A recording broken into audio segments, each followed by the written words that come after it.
feels like the draft. DraftBeat, DraftBeat, DraftBeat, DraftBeat, DraftBeat, DraftBeat, DraftBeat, DraftBeat, DraftBeat, DraftBeat, DraftBeat, DraftBeat, Draft, draft, draft. DraftBeat, DraftBeat, DraftBeat, DraftBeat, DraftBeat, DraftBeat, DraftBeat, DraftBeat, DraftBeat, DraftBeat, DraftBeat, DraftBeat.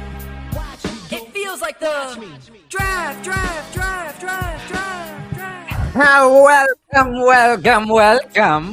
to the live DraftBeat. I was gonna say extravaganza, but God damn it. we love the song so much. It's so nice. We got to play it twice. Let me turn off this TV so we don't get fined. I was going to say, welcome to the DraftBeat. Really feels like a funeral, Frankie. I don't know how you've experienced tonight. Like, I knew that I was going to be sad when I saw a lot of these guys going to some of the places that they did. But when I saw really how the draft was shaking up and just the fact that we weren't in the thick of the action like we could have been, it was really bittersweet. But Frankie, how did you experience the first, 15 picks? Because if you're joining us now, thank you for joining us, by the way. The lottery has just ended with Thomas Sorber, one of my guys, going 15 to OKC. I'm enjoying it. I love the draft. If you don't know my story, before I watched an NBA game, I watched the draft in 2003. So the draft has always kind of like been a part of my story and my fandom. That's why DraftBeat's so important to me. I saw the NCAA tournament that year. Dwayne Wade obviously had his run. He was my favorite player. I was amazed by him. And he just happened to go to my hometown team. And I was like, oh, fuck, this is awesome.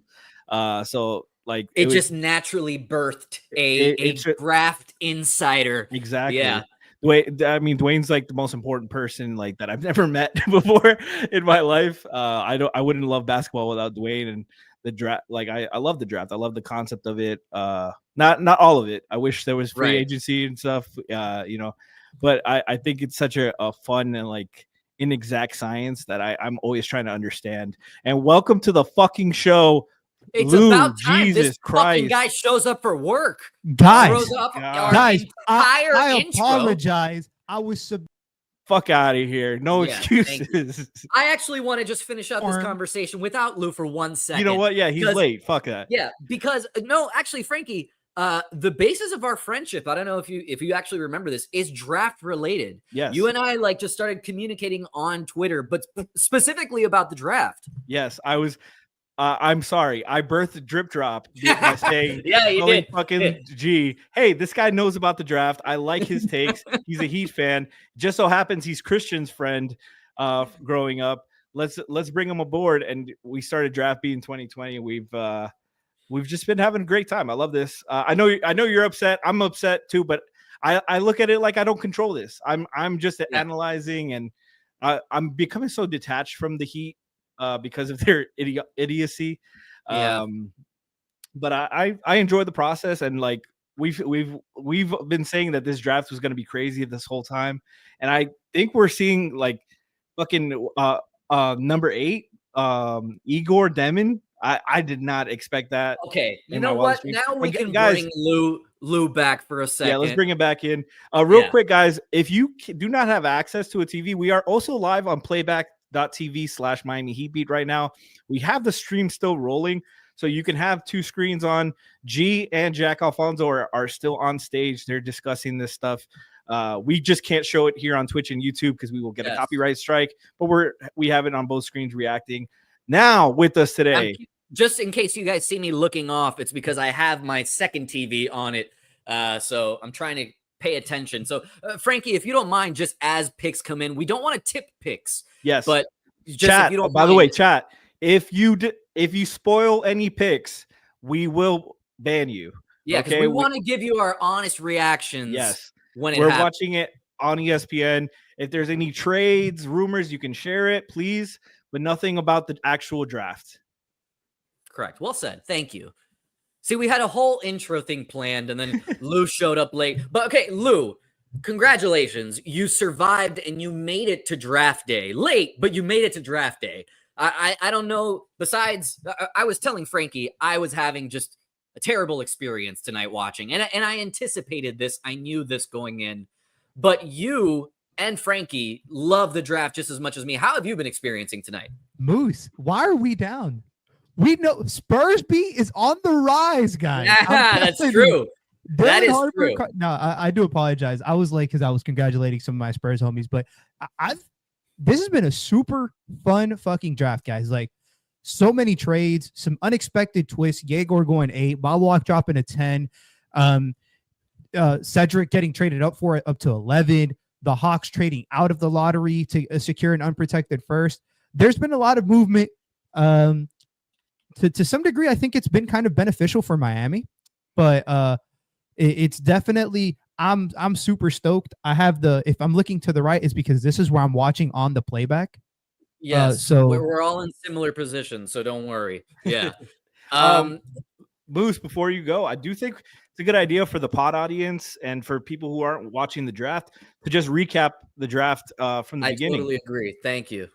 And I can start here. Obviously, the first pick, as expected, was Cooper Flagg to Duke.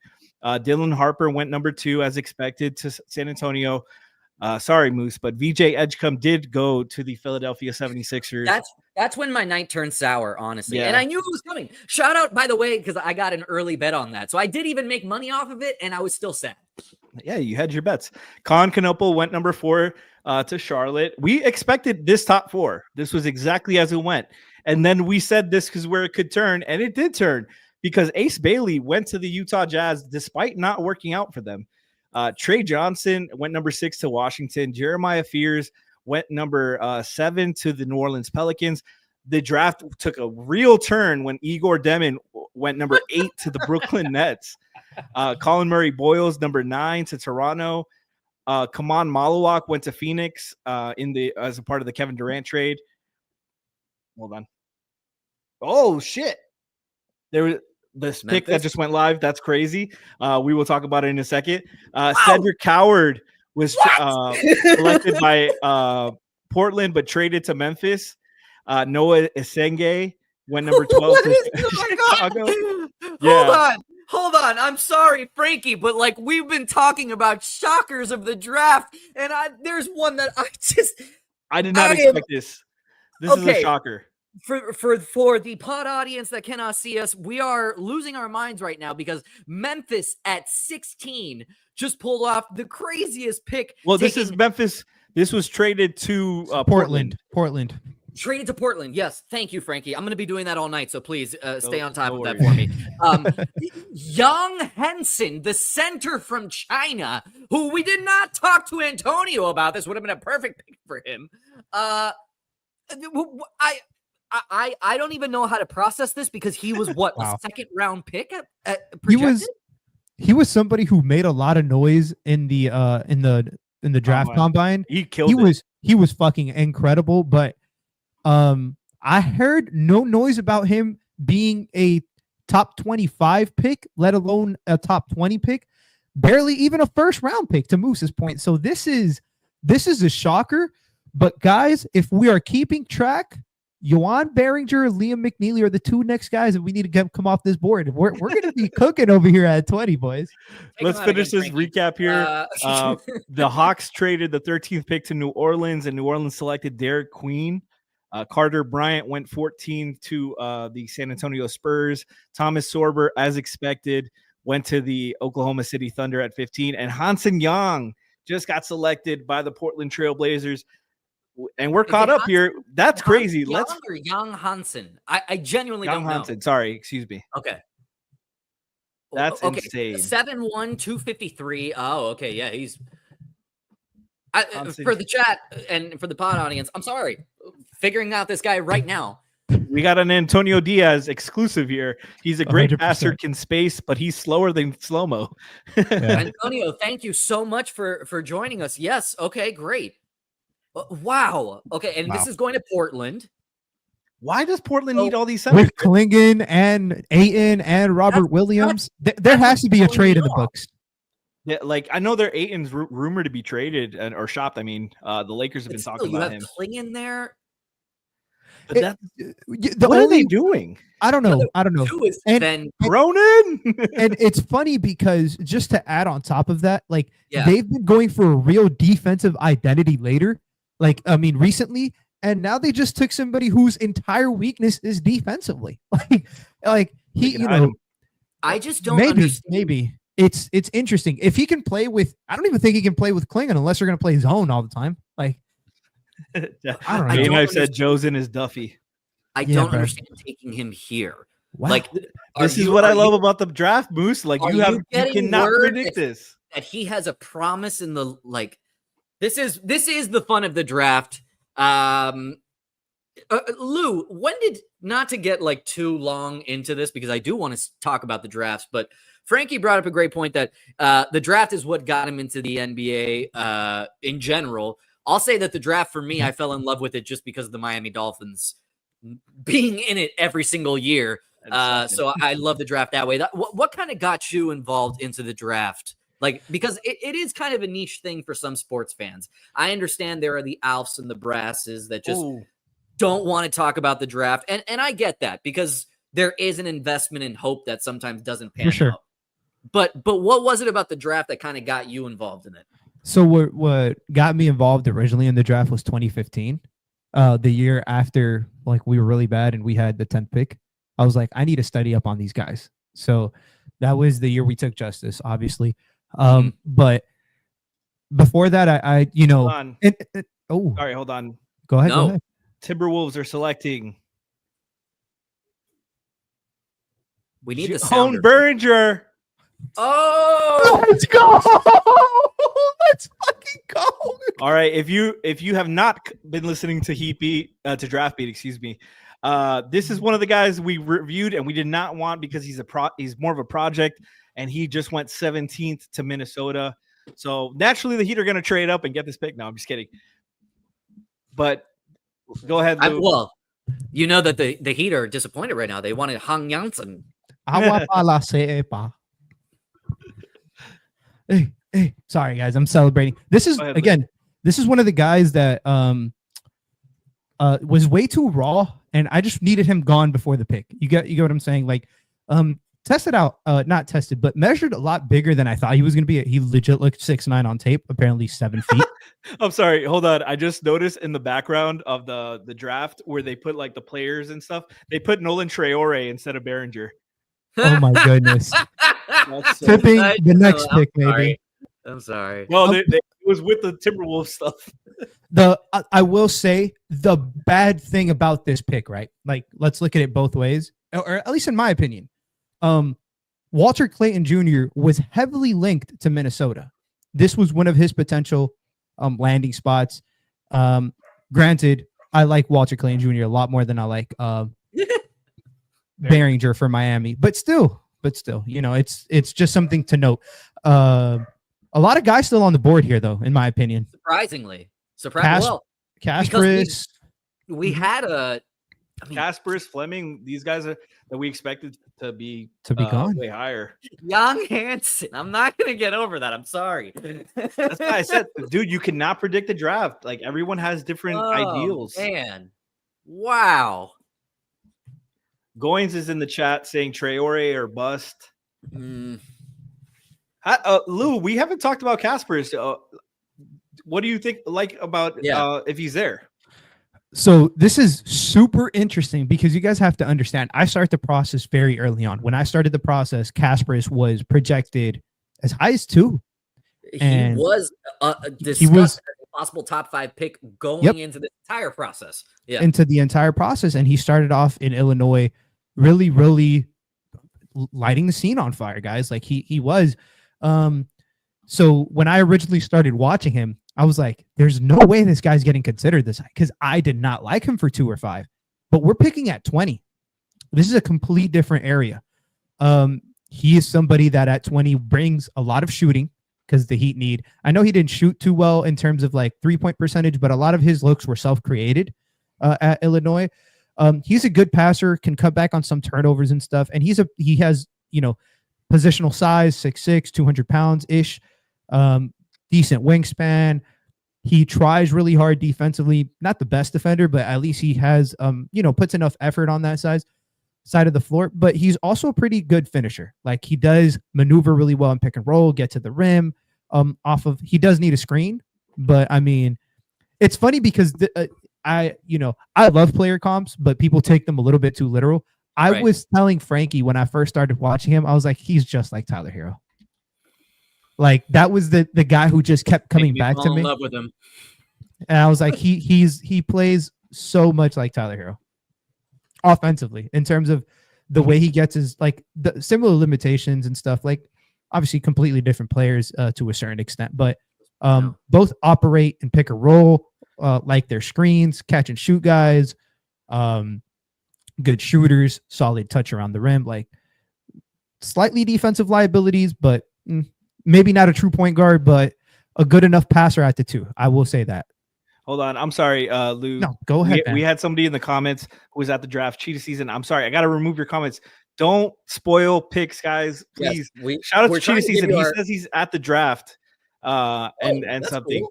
Nice. in Brooklyn. And we appreciate you being here and listening to us or watching us on your phone or whatever. But please do not spoil the pick until we actually see it live on TV.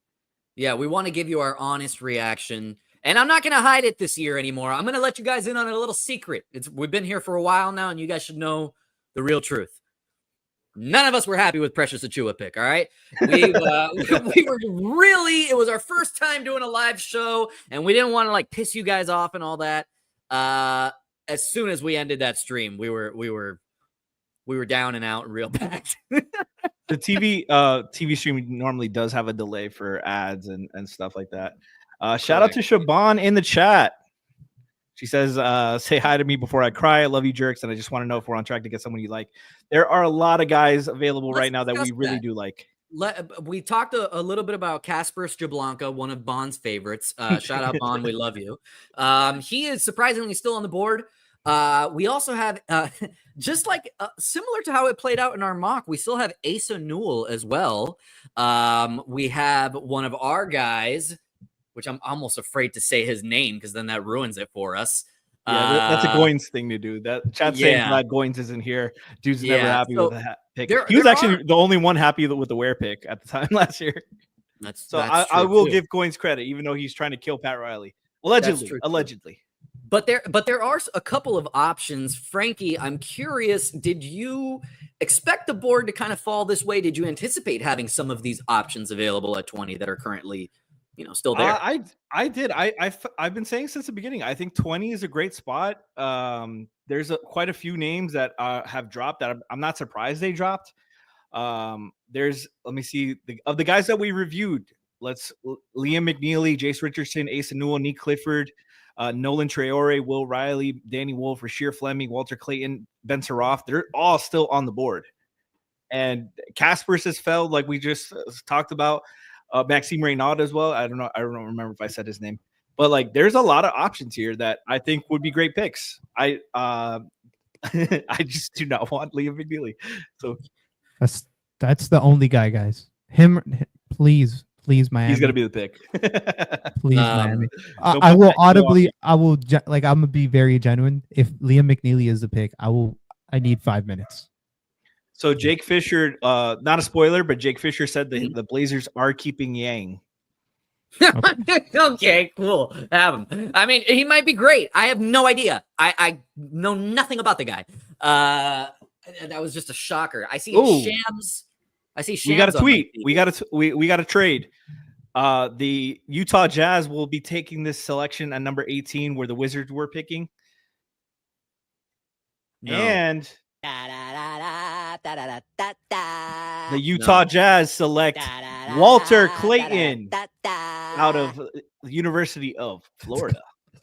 Get the fuck out of here. Let's go, bro. Let's go. Hold on. So this is interesting. So they bypassed Jeremiah Fears, who I totally bought the smoke screen. I thought that's where they were going to go at 5. So they bypassed that to take the guy that refused to work out for them. And now you have a sad-looking Walter Clayton Jr. on my TV. Going to Utah with Mr. Bailey. They have not announced the trade yet. Like what the details are. Shams just set it out. What happened? Wow. But Utah was picking. Utah was picking 21, so I'm guessing it's something along those lines of Maybe. moving back 3 But picks. G, the guy that the Heat have been linked to, Walter Clayton Jr., just got selected 2 picks ahead of the Heat I thought by Danny Ainge. Did we like him? Like the draft? He's a good player. We liked him. He's just a there's a very good chance he tops out as a 6-man like microwave scorer. He's what the Heat traded a first to get out of Rozier, like in a perfect situation, like different players, but I think the best way to sum it up, at least this is what I was saying last night and earlier in our chat. He's very much a Heat guy, and there's pros and cons to that. He's a Heat guy because he does everything he has to be like extra gritty and clutch and all that, because he has to make up for the slight deficiencies that come with being a Heat guy, because he can't be fucking perfect. We are 2 picks away from the Heat. He would have been great as like your second first round pick. So Utah, but if that's all I'm walking away with, you know.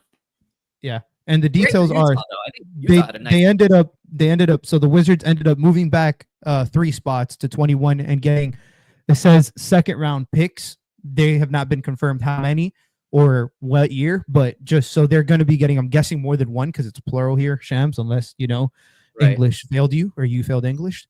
So I'm guessing it's at least two second round picks. Ooh, you know what? I like that deal for both sides, actually.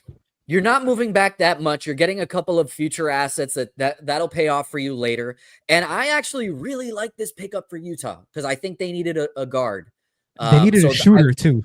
Exactly. To yeah. So I like this. And I think he's going to be a really good fit there. As a matter of fact, we were mentioning hedging our bets earlier. I think you're doing that with this pick, with Ace Bailey going as your wild card at 4 or at 5. Yeah. Wow. I'm in shock right now. So getting Ace at 5 is somebody that I actually gambled on too, Moose. I took him at plus 400. Shout out the gambler in you, but nice. Sprinkle a little bit of money. But anyways, so just because I'm going to pose this question, right? So we just saw a team trade back 3 spots and acquire, according to Zay in the chat, 43. So they got 21, 43, and 2 future second round picks. Would you guys be comfortable with the Heat trading back here, moving back, say, around the same? Like, honestly, is the board comfortable enough for you to take that fall back a couple of picks and acquire some There's so much on the board right now that I think I would. I wouldn't. Depends on how far, but I think I would. I wouldn't be incredibly upset about it. However, there is one particular person, as everyone that has been watching knows, that I very much would want if he's there at 20. So if you're telling me it's to pick between those two, I'd rather take the player, but I'm all for acquiring future assets as well. Alf is watching. Oh, what's up, Alf? Okay. I Alf really didn't. Vaughn, and I think Goins is still in the chat. Nice. Well, thanks, guys. We appreciate it. Brian should be hiding from the authorities. I don't know how G got through security, but you guys are all welcome to join as well. I take my job seriously. Listen, the Heat are picking. I want to be on when the Heat pick. We'll talk if there's a trade. I'll come back, but guys, just to add on just a little bit of fuel to the fire here. The Nets have 4 picks in the next 18. So they're picking at 22, 26, 27, and 36. Is that a potential if you can get 26, 36, and a future second? Yes. Is that something you're considering? That's enough. That's enough to get me off the guy that I want. You know what I mean? It has to really. I love the pause between "get me off." Oh yeah. Well, you can clip that for next year. That's fine. Chat's asking if G was banned. Unfortunately, we can't. He was off all the time. Oh, okay. Well, it's okay. It's draft night. People chat. Shout out to chat. All right, we got G's burner here. Get out of here. Shout out to chat, dude. Chat thinks I look good. I'm taking chat. All right, so Brooklyn is on the board right now. They're 1 pick ahead. We do have the playback.tv / Miami Heat beat link still going if you need to watch a stream, so you can watch the live here. Yeah, Jack and I were talking tennis. We gave a great comprehensive breakdown of Wimbledon. Jesus Christ. If you do that again, I'm kicking you out. Frankie. JRS, that's totally your girlfriend, isn't that? You think my girlfriend's 100%. watching? You think my girlfriend's watching a draft? She's just supporting you. Frankie, at 19 here, Brooklyn going to be on the clock with their second pick. The first one, the funniest pick of the night. Can you take me through, because you guys were actually on playback. Yes. Can you kind of just take me through your overall reaction when Igor Denim, aka the Mission Impossible. Moose, can I give you the reaction? Because as somebody who didn't know who that was, Frankie and Moose, it was a cacophony of sounds that were ranging from surprise to shock to frankly a little sad. It was a wide net of emotion. And I go, what's wrong? And I believe Moose said he's not I was an not NBA there. It was player. Lou. I'm sorry. Yeah, Lou said he's not an NBA player. We were just fucking blindsided by it. Like Lou this whole time has felt like he would be a surprise pick and he'd go lottery. I don't see the vision. I don't see it with this guy. He's a guard who can't really dribble, can't shoot. Why would you go that high? I feel like Brooklyn's just throwing shit at the wall right now. And he was someone that fits. He was someone that I really wanted to like. I would tune into a lot of BYU games because they had some talent on that team. And I always wanted him to take over or for me to leave the game saying like, wow, okay, he made an imprint. And I could honestly say like of the, let's say 8 or 9 games that I really watched, maybe only once or twice was I like, okay, I actually felt him in this game, you know? Incredible vision. I think he has high IQ. But to Frankie's point, that's pretty much it. Like, I didn't see enough to say I'm willing to bank on it. Nah, I saw that. Moose, I adore point forwards, like wings with size, who can handle and run. I mean, if I'm a Justice fan, I'm a Nico fan. Like you probably guessed this at this point, and I don't like this guy. Yeah. That's someone that scouts just fall in love with because of the size and the passing ability. Yeah. Yeah. Alf says I would tune into a lot of BYU games equals I don't have a girlfriend. That's not true. It's oh god. Okay, Jaguar so being the pick was crazy, by the way. Okay, Sorry. so the Brooklyn pick is in. So Frankie, I don't know if your stream may be faster than mine, so I'm just going to rely on you to let us know kind of when we're on the clock here. Shams didn't spoil it. No, luckily not. So the details for the Utah. Spoil anything, G? We're not tipping picks here. We want the live reaction. Exactly. Shout out to Zay. He said the Utah was 21, 40, the 43, and second rounders in 31 and 32. Is this true? All right. Brooklyn selects Nolan Traore. Oh my goodness. And the Heat are on the clock. Is that true, Frankie? Yeah, just check. Yeah, so that happened. That just happened live. Heat are on the clock. They got taken. Pat Riley's in the war room working trades. I think they're gonna take the pick and keep it. I don't see anything of what you just sent me, Moose.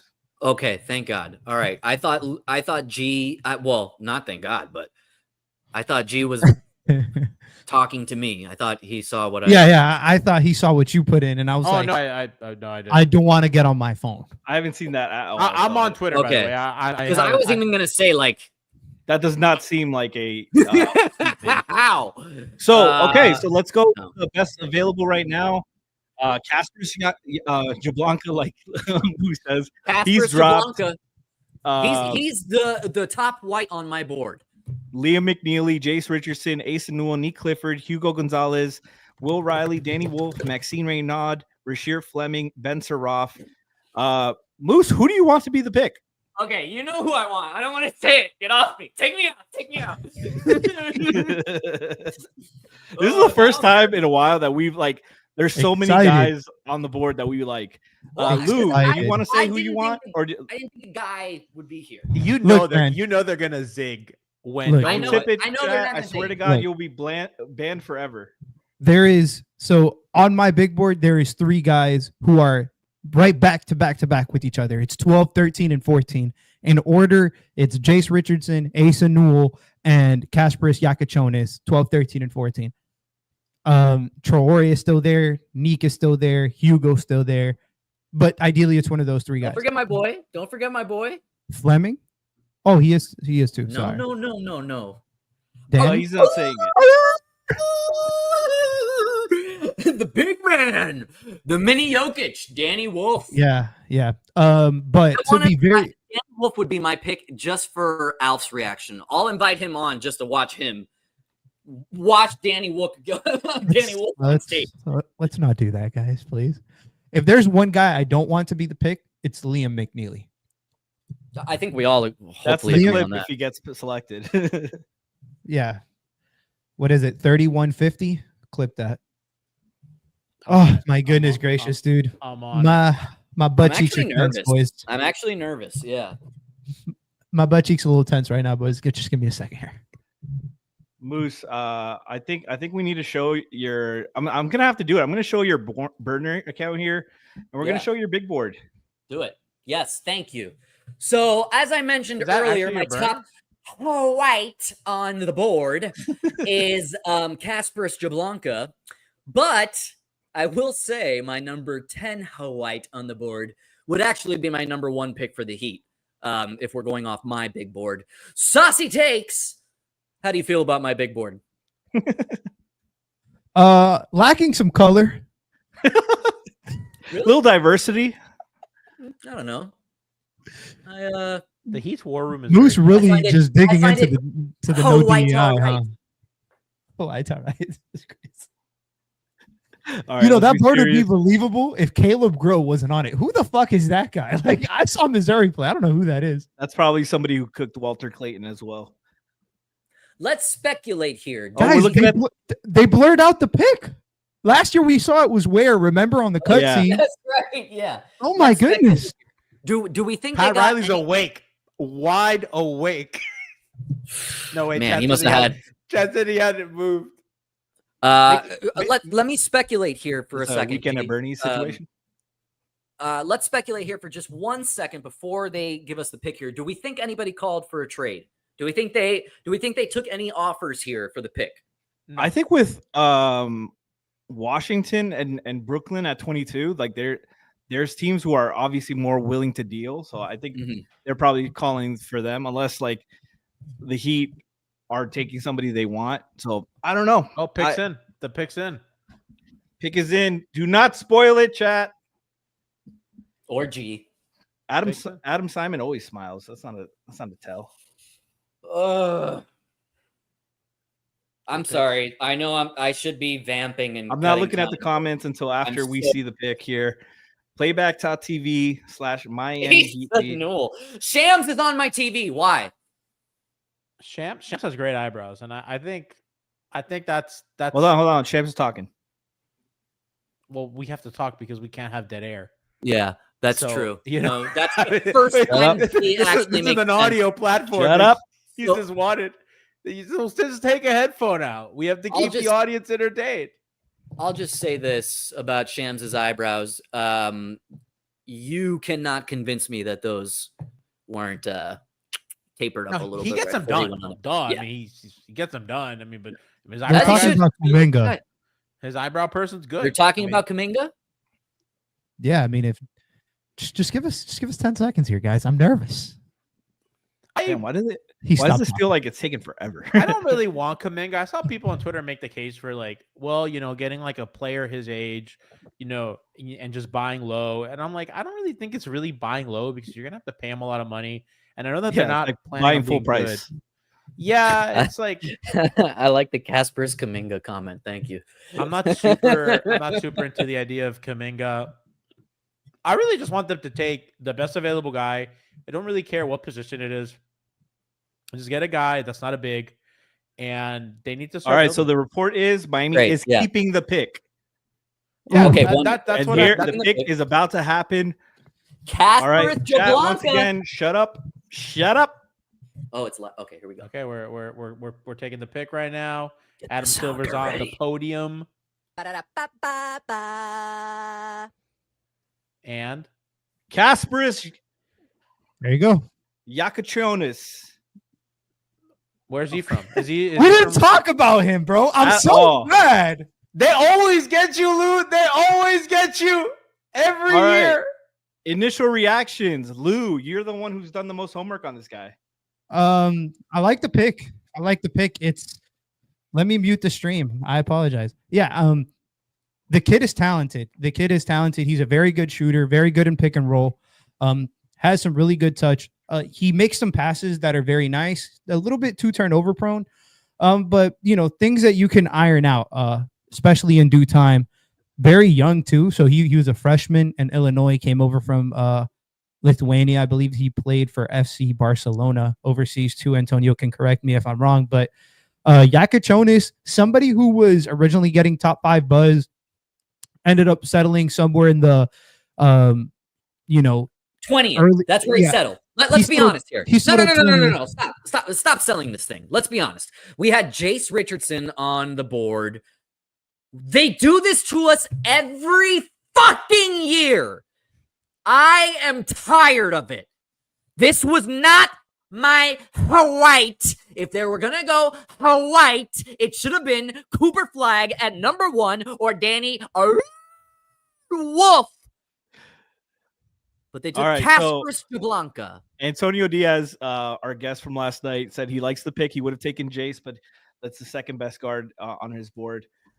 So we're in agreement. God damn it. Kasparas without shoes, 6'4" and 3/4. So he's about 6'5", 6'5.5", 205 pounds, 6'7" and 3/4 wingspan, 8'3.5" standing reach. So not bad, not bad size wise. The shooting and the passing potential. I didn't expect this guy to drop out of lottery, so this might just be a best available pick. Neither did I. I thought he was a for sure lottery guy. So this is best player available. Whether he's best player in our eyes or not, this is BPA. I was asking, what position does he play? He's a guard. Of a 2 guard than He's a a point guard. He played a lot of point guard, but he was also off ball a lot. If he plays point guard full time, you're gonna see some bumps because he really does struggle with his turnovers, in terms of just his passing and stuff. But he does see things before they materialize, which is good. But he's a combo guard. Like, he's not a true 1, but he's not like a true 2. He's not a POA defensive player either. But he is definitely going to bring some juice to the offense. Do you think they're going to develop him as a 1, though? Because I do think that he leans more of as a 1 just because of his passing and his vision. He's a great playmaker in the open court. Yeah, the 1 stuff is definitely, like, there's potential there. He's really got to cut down on the turnovers. Like, that's the biggest concern to being a 1 is he's really got to cut down on the turnovers. And he doesn't create many self advantages without the use of a screen, but however, he is very good at creating them with a screen. So I do think to some capacity, I think he's really going to fit offensively alongside Bam and Ware. Projecting forward, he is overseas, comes from an international style of game. Nico is going to like playing with him because he does push pace. So there are some, like, there's a lot of qualities to like about this. And pick. Lou, I think that what you're talking about is a guy that's going to need a little bit of time to develop. And I think if he will certainly come off the bench for them, and there's going to be a lot of ball handlers on that bench. Nico is going to come off the bench and he's going to do some of that ball handling for him. He's going to play with one of the 2 bigs who are going to be great rim rollers for him. If he plays more with Bam, he's also going to have another passer and another guy who can handle the ball. And I think the most important thing that you guys have said as somebody who doesn't know is that he's a shooter. And I think if you could play a little bit of pick and roll, and if you could shoot the ball, that's what this team needs. They need anybody to create and handle. And I don't think Miami runs very complicated actions where they can probably simplify his reads so that those passes are not too dangerous. They're not too turnover. They don't play a very turnover prone offense. They have pretty simple drive and kick stuff. They're not like Indiana or the Warriors where there's a lot of moving parts and it becomes very complicated, especially for a young guard. So I could see this being a good environment for someone like him to grow. I think look, I commend them for going best player available, truly best player available there. I really do. Because it is a potential high upside pick. I just think that there's going to be a transition period that I hope Spo will let him fully go through. It sounds like you guys are more tantalized by the idea of him, not as the product that he is right now. Right. No, he's a solid product, though. Go ahead, Frankie. So I just pulled up the synergy page. He was ranked as an average ball handler in the 45th percentile. That was by far the most action he did as a spot up. Ranked very good, 69th percentile. His best style was isolation, 82nd percentile, 61st in transition. Yeah, like I did watch some of him, but I was paying more attention to Will Riley because I didn't think he was going to be here. I'm not mad at the pick because it's a swing. I would rather them swing and miss than not step up to the fucking plate, which they tend to do with these picks with the high miss selection. I felt, but he was very good finishing and inside 64th percentile. 64% at the rim on layups. Not very athletic. You're not gonna. He had one dunk on the season, and that's honestly, I think, where I am disappointed. Is I did want to add some athleticism to this team, and I don't think that was the most athletic guy on the board. But that's me. That's just what I personally wanted out of the draft. I think it was very obvious that I did not expect Jace Richardson to be there at 20. That's where I would have gone, but they're taking a swing, guys. And I don't disagree with you. We spent the entire draft season wanting them to take a swing, so it's hard for me to be, Jack says Kasparas speaks more Spanish than Jaime. That is true. He does. He did go to FC Barcelona. So if the Heat have any sense of humor, they would do some sort of game show with both of them. That would be funny. Just to Dragic. They call us two crazy guys. Just to give some context too on like the stuff that Frankie was saying, his pick and roll ball handling, like that's what he mostly does. Obviously, as a scorer, he didn't really showcase too much. He was in the 45th percentile, but if you include his passing, he was in the 65th percentile because he could really read the floor and make his teammates better in terms of that. I'm really excited to see him in the summer league. Like I know he's going to be in the summer league. He's going to have a lot of freedom. He, for somebody who was 85%-ish free throw shooter, only shot 31% from three, but only 1% of his three, like he was in the, and like the first, like he was one of the players who took the least amount of catch and shoot threes in all of college basketball. And he was shooting them pretty consistently, like pulling threes, not off the catch and shoot. So it's going to be very interesting to see how he adapts to more of an off-ball game because ultimately, I do think they're going to run him at the one, but I do think they're going to give him a chance to do both. Like they're not going to solely put the ball in this kid's hands all the time. He played off-ball a good amount with Will Riley as well. And with Boswell too. Yeah. His catch and shoot was he shot 34.6%. It's only 52 attempts, so that's take that for what it's worth. Like Lou said, he shot 84.5 from the line. So the form doesn't look broken or anything. It's just 118 pull-up threes compared to 52 catch and shoot threes. Like that should tell you, like he was literally the self-creation for the team. So, I'm ultimately happy with the pick. I wish he was more athletic though. That's where I'll leave that. I think that's honestly what has me just bummed about it because I see the long-term vision in the pick. And yes, I really did think he was a lottery talent. So I'm not trying to poo-poo the guy. I just expected more. You know what, Lou, Frankie, why did Kasparas fall as far as he did? We all thought he was going to be in the lottery. What do you think it was that was pushing him down the board. Sorry, the writer for the Timberwolves, John Krasinski, said, "I can't wait to hear in 6 months that the Heat are reluctant to part with JAKUCIONIS for Giannis." I think it's what you said. He's not a proven shooter yet from deep. The athleticism questions, high turnovers as well.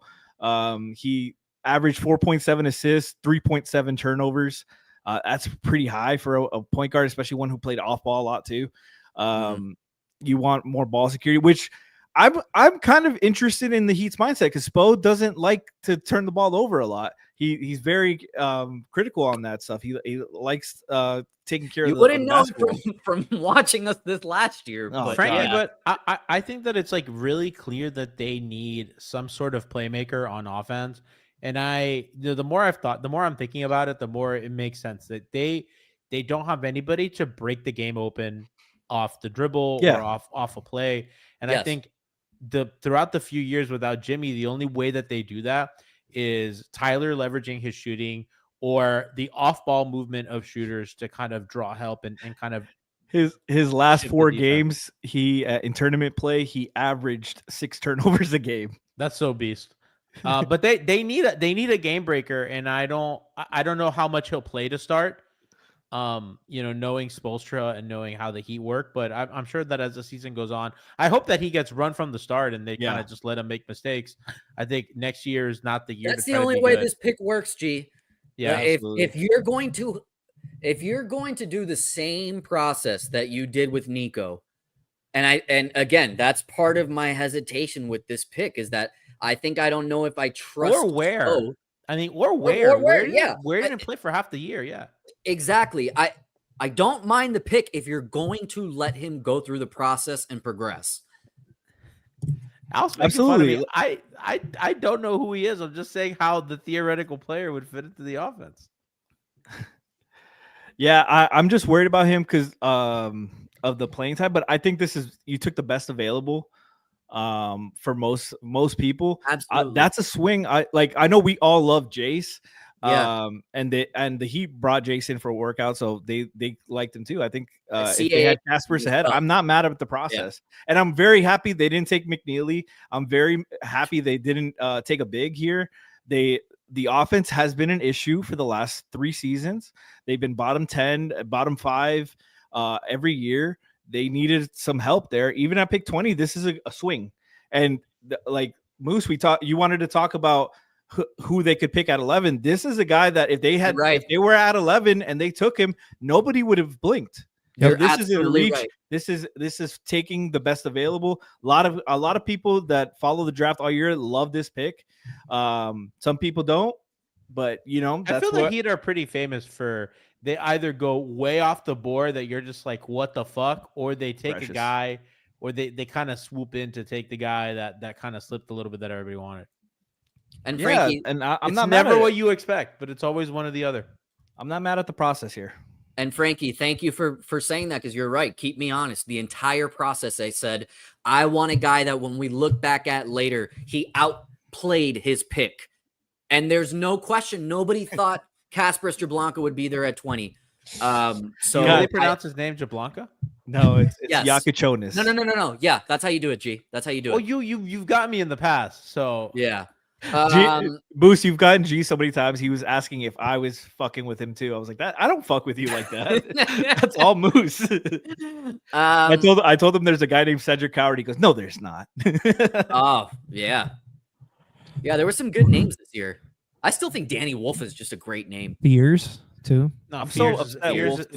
Ace Bailey, Aris Bailey, if you want to say his full name. Like I like Alf tweeted that if he disappears in a game, he's gonna spell his name with a C in Casper, the ghost. Yeah, it's gonna be rough. What are we gonna call him? Are we just gonna call Jaku? Jaku? No, he's Kasparas Jablonka. Are you gonna write that on Twitter? Oh, we are going to make John Jablonka irrelevant, and it's going to be Kasparas Jablonka. They're going to go, wow, you're named after that guy, Kasparas Jablonka? Yeah, Chat saying KJ. Cat saying KJ. I like Jaku. KJ. I like KJ Edgecombe. Don't do that to me, guys. No, because then I'm just gonna actively hate this guy. Don't do that to me, because then I'm gonna always remember. Yaku definitely sounds like a Star Wars character. I'm really glad that they didn't trade the pick. I thought that a lot of people were scared all day that they were going to trade the pick. And I said earlier that the only way I would have wanted them to trade the pick is if it was to get their own pick back from Charlotte in 27. But I'm glad that they used the pick. I'm glad that they used it. They got a guy who can theoretically really help them. And Sorry, somebody was watching highlight films and said, "Yo, these passes of JAKUCIONIS remind me of LeBron." Relax, guys. But he does. I will say though, like he has a couple of passes in the open court. I think I know what he's talking about, like under the legs and shit. Like it's pretty cool. Yeah, he's got some shots. He's got some swag to him. He's got some. He's got some flair. He's got some flair to his game. I will say he had 123 turnovers last year. 84 of them were on passes. Yeah. So Antonio Diaz, our guest from last night, just posted on Twitter, Antonio Diaz _PT. Make sure you follow him. He posted his notes on JAKUCIONIS. What makes him special? Good size for his position. Allows him to play different roles within an offense, more on the ball or off the ball. Can definitely shoot off the dribble or off the catch with good reads off the pick and roll to get inside and finish. Shows clear creativity in his playmaking. Isn't afraid to try more difficult passes to get an easier shot for a teammate. Defensively, he can wall up inside and stay in front of his man using his size and physical presence well. And, you know, if you don't know who Antonio Diaz is, he works for Eurohoop Scouting. He is a very accomplished. He's the head scout there. Very accomplished. He was one of the first guys who put me onto Nico's game. And great guest, great guy. I think he's still in the chat if I'm not correct. They're talking what development is attainable, and I'm only reading this for the podcast audience. The mid-range could become a great weapon for him. Teams know he likes to go for the three, so his ability to play the pick and roll and use his pivot foot when he gets to the free throw line area should become a big part of his arsenal. Providing size and strength on switches should translate Spoelstra, and make him a more versatile defender. Although I do wonder about his aggressiveness against bigs. What development is unlikely. The over-reliance on step-back threes and the struggles against rim protectors inside can hinder his development a bit. Step-back threes are hard to execute, and passing up an open three for a contested step-back usually doesn't yield good results. Inside, he's smart enough to get a defender on his hip and then explode to the rim, but he lacks the verticality to challenge rim protectors who come to help, so he'll have to go other lengths to finish. So, Lou, you've compared him to Tyler. Great job reading all that. Were you nervous? That was a lot to read live on air. I did TV production. Frankie was cooking with that one. Yeah, what were you saying? Sorry, Lou, you compared him to Tyler very early. As far as like weaknesses go, is that the extent? I compared him to Tyler in terms of weaknesses with on-ball creation, right? Like, okay, athletic limitations in terms of being able to get by his guy. Like Antonio said, and I think he's completely right. He does have the tendency to over-rely on threes, step-back threes in particular. And he loves that step-back going left. But, you know, defensively, he is better than Tyler was coming out. There are limitations there just because, again, we're going to refer back to like his athletic limitations, but he does try. He does have a nose for the basketball, and he is very aware of where the rotation should be. Like he's a very cerebral player on both sides of the floor. Now, the size and athletic limitations sometimes limit how consistently successful he can be, whether it's on ball offensively or just in defense in general due to some of the athletic limitations. But guys, we're picking at 20.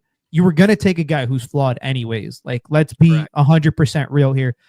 I would much rather take somebody who I think he's one of the guys that I feel has a very safe floor just due to his size. He can dribble, pass, shoot. Like those guys typically, stick around in the league, at least an off the bench role at the minimum. But ideally you want a little more out of him. Shout out to Antonio. He's still in the chat here. So if you guys have any questions, please, I'm volunteering you, Antonio. I'm sorry, but ask Antonio in the chat. He says he passes the ball really well. He's not Terry. LOL. For those concerned. He also said, "Man, I feel like I wrote that so Frankie could read it." Thank you. I appreciate that. Antonio, you rock. You killed it with that. You did. Antonio, I sent you a DM if you could check it when you get a chance. But yeah, Frankie, like Lou said, like they're picking at 20. Like you're gonna get these guys are flawed from the start, from the beginning. Everybody has questions. Even Cooper Flag has question marks. But here, if you take the best available, you work on developing. I think this is a test on the development of Spo and the G League staff and the coaching staff as well. Like, be patient with him. Let him play through mistakes. Like, this is a guy if you want him to reach his potential, you have to live with some mistakes and be ready to go from there. I mean, listen, Frankie, they went best player available. And I don't know how many times we said throughout the year, take a swing. So for as much as I wanted Jace Richardson, still wish the pick was Jace Richardson, I'm not going to be down on the Heat for doing what I asked them to do. You know, take the best player and take a swing. It's like Lou said, we weren't expecting to get anybody that was going to be perfect at 20. And I don't think Kasparas is perfect at all, but you're taking the swing. So I'm not going to be mad at them for doing what I was preaching all year. I think it's good that they got talent and Moose. At the end of the day, this is a team that needs talent, and I think we've talked a lot throughout the years of we're done with undrafted projects. We're done, and I think that absolutely they need to get talent in the door. And for better or for worse, this guy is talented. From what you guys are telling me, this guy was a lottery. There's talent. Whether the flaws are whatever, but what is undeniable is that he is talented, and I think that listen, they didn't trade the pick. They used it. They got a guy that can help them in the short and the long term. So, listen, great night for the Heat. Pat Riley looked happy about it. I want to, real quick as I got to go, want to thank you guys for the incredible job you guys do with DraftBeat every single year. You guys really hold it down during the hardest time to do content. And I don't think anybody in the market does it as good as you guys. I say this as somebody who is not only your friend, but your peer. Congratulations on another great season of Draft Beats. Moose, Lou, Frankie, thank you for the help, because as everybody knows, I did not come on any show, and honestly, you guys, I trust you guys so implicitly, and shows are better because I wasn't here and you guys are just able to talk and be experts. So I will go enjoy the rest of your show. Thank you to the audience, and thank you to you guys. Man, my goats. Good riddance. Thank you, G. We appreciate it. That was my favorite part of your appearance. Oh God, I switched back to fucking the exit. Jesus, get out of here.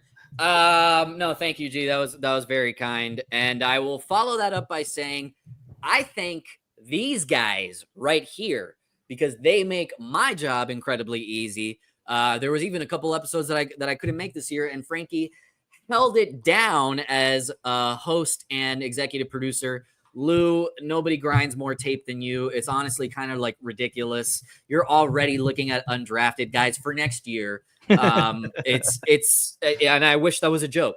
But you guys really, you make DraftBeat go. I just scream and give my reaction. So thank you guys for making DraftBeat what it is.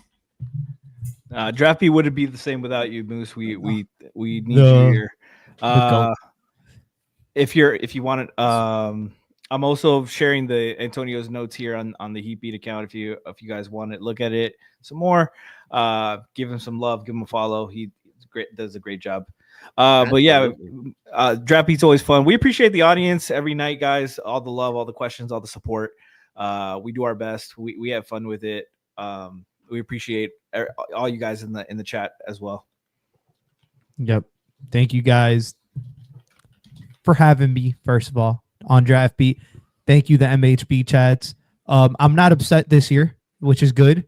Yeah. You know, after 2 shaky years, you know, hopefully this guy proves the Miami Heat right, most importantly, because God damn it, do we need somebody to fucking help spark this bullshit back up, man? Because just last year and what was looking like it was going to be this year was really, really, really rough. So thank goodness.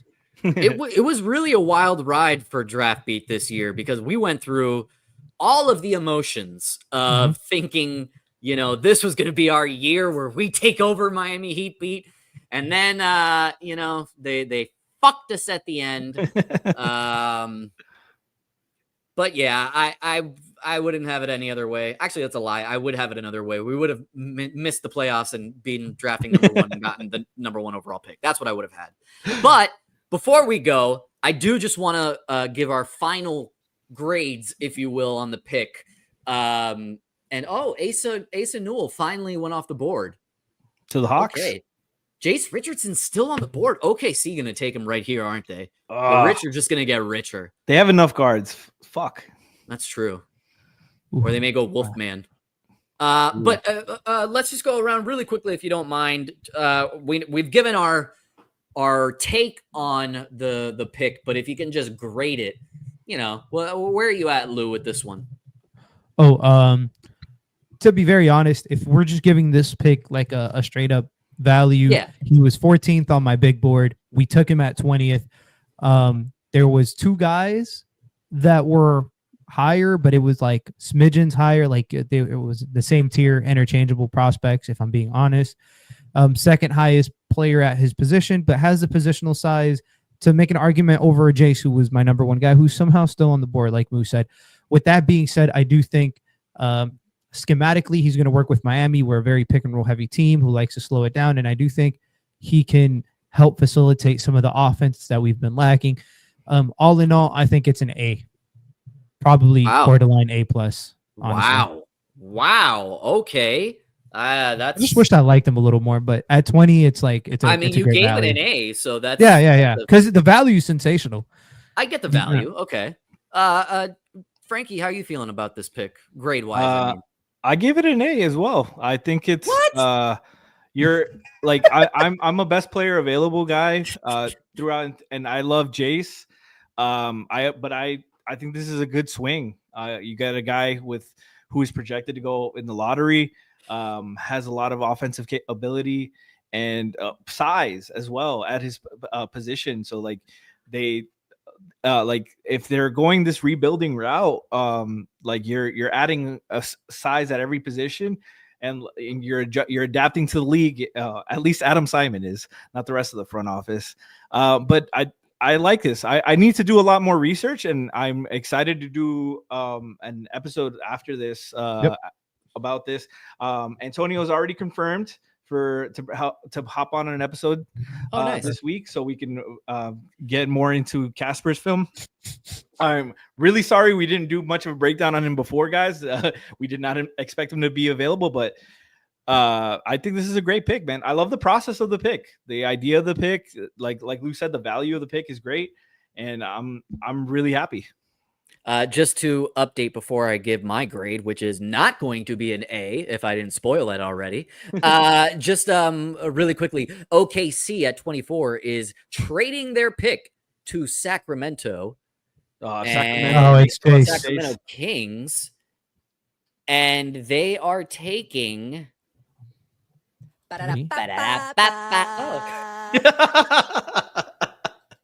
You were gonna make the sound live. I was gonna do it live. Yeah. Are they taking Jace? Are they taking Jace?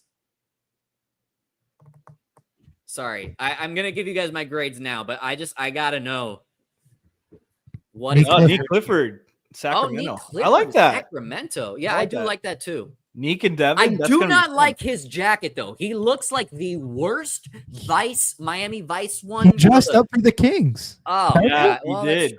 That's true. He must have gotten a promise. Manifest. Okay, well, congrats to Neek Clifford. I like him. I'm glad we didn't take him, but I like him. I think he's going to be. I don't know if that makes sense, but I think he's going to be a good player. 24 years old. Yeah, that's kind of it. Well, okay. So my grade on this, listen, if it's hard because Jace is still there and there was a love there. But I'm not going to let that factor into my grade.